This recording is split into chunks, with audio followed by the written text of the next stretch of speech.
Yo, what's up mga ka-farmer? For today's video, i-flex ko lang itong mga chickitings na walang pasok kaya harvesting sila. Ang ganda ng clouds doon na parang gumagapang lang.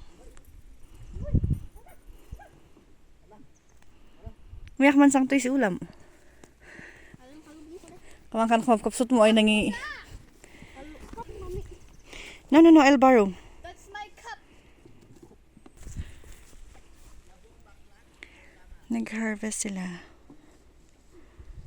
Nag-strawberry picking kami ngayon.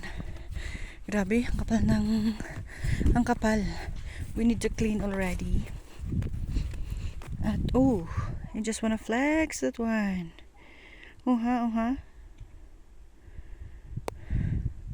Meow, meow, meow.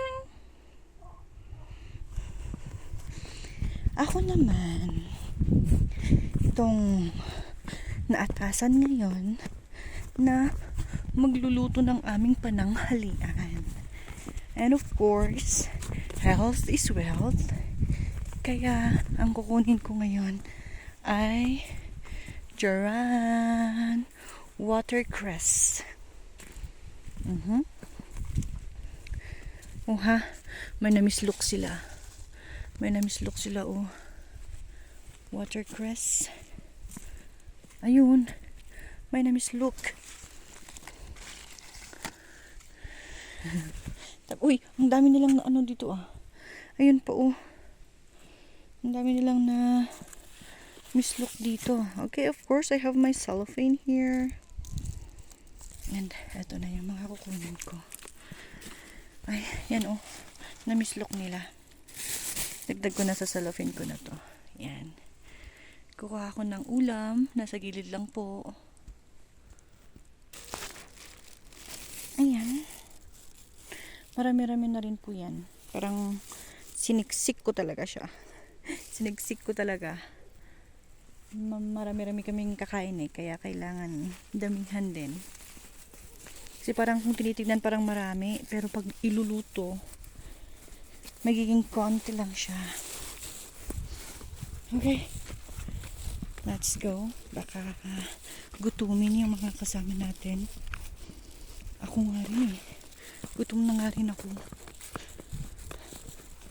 Ang lulutuin ko ngayon, kahit na pangtanghalian, magluluto ako ng watercress, tsaka piskaw, or dried fish, kung yan yung alam nyo, daing. Tapos kung i-check ko kung makakapagluto ako ng itlog, pero yun na lang muna.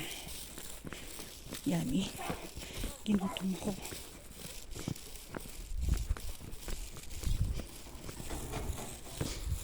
Okay. Ang dami ko ng labada ko yung iba dyan. Dami kong labada na hindi pa natutuyo. Ano yan? Bakit ko sinabi yung labada?